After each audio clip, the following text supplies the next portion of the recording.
새벽바람 불어와 눈을 살며시 감아 작은 빛이 내 맘에 조용히 내려와 오늘은 괜찮을 거야 웃으며 시작할래 하늘 끝에 번지는 우리의 첫 번째 dream 한 방울 반짝이는 마음 조금씩 커져가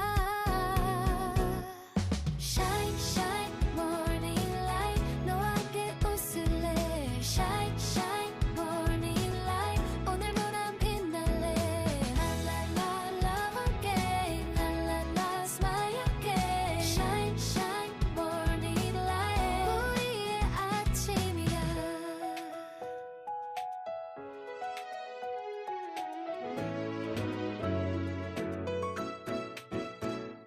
맑은 공기 가득 안고 천천히 걸어가면 어제보다 환한 내가 웃으며 기다려 두 손 모아 바라보면 작은 기적이 와 우리들의 내일도 햇살처럼 피어나 눈부신 하루 시작돼 꿈은 가까워져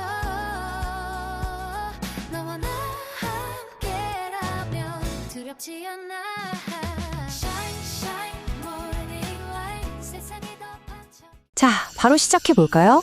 오늘 해설에서는 정말 기가 막힌 식물을 하나 데려왔습니다. 생물학적으로도 엄청나게 독특하고 민속적으로 전설적인 타이틀까지 달고 있으면서 또 생존을 위해서는 진짜 치열하게 살아가는 멸종 위기종, 바로 가시연꽃입니다. 이 녀석이 도대체 얼마나 대단한지 지금부터 싹 다 파헤쳐 볼게요. 100년 만에 한 번 피는 꽃. 와, 타이틀부터 엄청 거창하죠? 수백 년 동안 사람들 입에서 입으로 전해 내려오는 이야기인데요. 이 식물이 이렇게 엄청난 전설 대우를 받는 이유가 뭘까요? 그건 바로 실제로 자연에서 활짝 핀 꽃을 목격하는 게 진짜 정말로 드물기 때문이에요. 근데요, 여기서 우리 솔직하게 한번 짚어보자고요. 과연 진짜 100년에 딱 한 번만 꽃을 피우는 걸까요? 아니면 그저 우리 눈앞에서 살꽃이 점점 사라지는 바람에 눈에 안 띄게 된 안타까운 생존자를 우리가 단단히 오해하고 있는 걸까요? 그 비밀을 완벽하게 풀어내기 위해서 오늘 저희가 훑어볼 목자입니다. 100년의 신화부터 독특한 생체 구조, 생존 전략, 30cm 재배의 비밀, 그리고 미래와 보전까지 쭉 넘어가 보죠. 2장 독특한 생태 구조와 비교입니다. 이 식물이 우리가 매일 보는 일반 연꽃이나 수련들이랑 어떻게 다른지 바로 살펴볼게요. 표를 한번 보실까요? 우리가 흔히 아는 꼿꼿한 연꽃이랑 확실히 달라요. 일반 연꽃잎에 물방울이 또르르 굴러가잖아요? 물을 튕겨내는 발수성이 있어서요. 근데 가시연꽃은 그런 거 없습니다. 물을 그냥 쫙 젖어요. 꽃도 물가 근처에 딱 붙어서 피고요. 무엇보다 제일 큰 차이점, 이름값 제대로 하죠? 식물 전체에 날카로운 가시가 쫙 깔려 있습니다. 이 어마어마한 스펙 좀 보세요. 진짜 공격적이죠? 잎사귀 하나 크기가 무려 2에서 3제곱미터입니다. 부력은 또 얼마나 강한지 사람이 위에 올라타도 안 가라앉는다니까요. 완전 자연산 보트죠. 게다가 잎맥이랑 줄기 곳곳에 무시무시한 가시가 돋아있고 그 사이로 쨍한 보라색 꽃이 피어납니다. 이 괴물 같은 식물이 자라려면 엄청난 공간이 필요할 수밖에 없겠죠. 3장 1년생 생존 전략입니다. 아니, 이렇게 덩치도 크고 공간도 많이 필요한 식물이 고작 1년만 살고 끝난다고요? 도대체 이 짧은 시간 동안 어떻게 살아남는지 확인해보죠. 이 녀석들의 1년은 말 그대로 초스피드 서바이벌 게임이에요.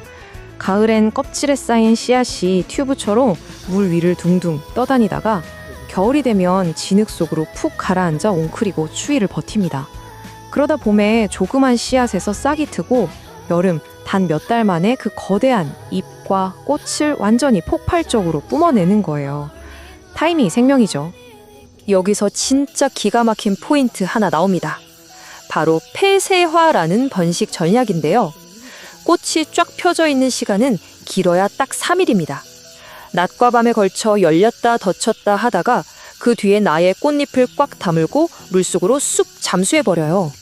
외부 위험을 피해 수면 아래 진흙 속에서 안전하게 씨앗을 키우는 겁니다. 진화의 승리죠, 진짜. 크는 과정 자체도 무슨 변신 로봇 같습니다. 처음 물속에 있을 땐 요만한 화살촉 모양 잎이었는데 수면에 닿자마자 물 위를 다 덮어버리는 거대한 원반으로 변신하거든요. 더 신기한 건 그 굵은 뿌리줄기가 진흙탕 속에 푹 박혀 있는데도 외부 오염물질이 거의 안 달라붙어서 먼지 하나 없이 깨끗하다는 거예요. 4장 30cm 수심 재배의 비밀입니다.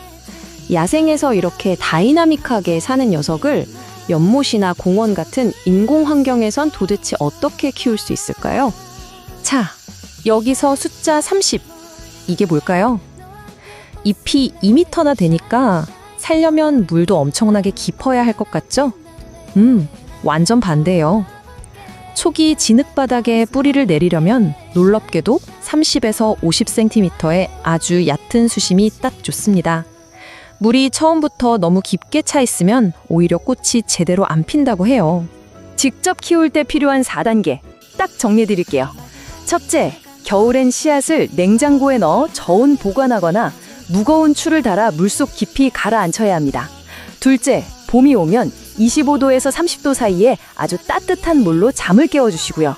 셋째, 잔뿌리가 나면 고운 진흙에 10cm 수심으로 아주 얕게 심어줍니다. 마지막으로 잎이 쑥쑥 커지면 그때 서서히 더 깊은 연못으로 이사시켜주는 거죠. 섬세하죠? 근데 키우실 때 절대 잊으면 안 되는 게 있어요.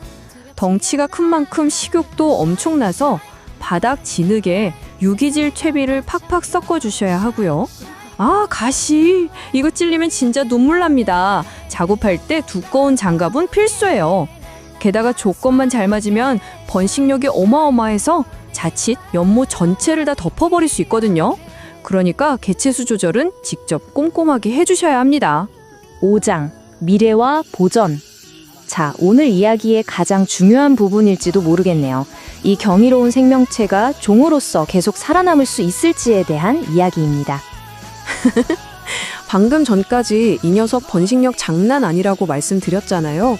근데 참 아이러니하게도 지금 가시연꽃은 대한민국 환경부가 지정한 멸종위기 야생생물 2급입니다. 왜냐고요? 도시가 계속 개발되고 제초제도 쓰면서 얘네가 살 수 있는 얕은 늪지나 진흙 서식지가 다 메워지고 박살났거든요. 그래서 지금은 법의 빡빡한 보호를 받는 신세가 된 거죠. 참 재미있는 건 이 녀석을 대하는 나라별 태도가 완전 극과 극이라는 거예요. 인도에서는 이걸 식용으로 엄청 기릅니다. 씨앗 볶아서 마카나라는 대중적인 국민 간식으로 즐겨 먹고요. 줄기까지 먹어요. 근데 한국에선? 어림없습니다. 야생 가시연꽃 건드리는 순간 무조건 불법입니다. 밥상에 올리거나 약으로 쓰려면 허가받고 인공적으로 얌전하게 키운 개체들만 가능하죠. 오늘 해설을 마무리하면서 여러분께 꼭 던지고 싶은 질문이 하나 있습니다.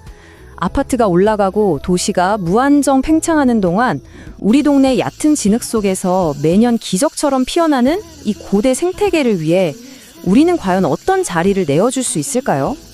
오늘 우리가 알아본 이 생존 전략이 그냥 100년의 신화로 끝나버리지 않도록 한 번쯤 다 같이 고민해봤으면 좋겠습니다. 오늘 탐구는 여기까지입니다.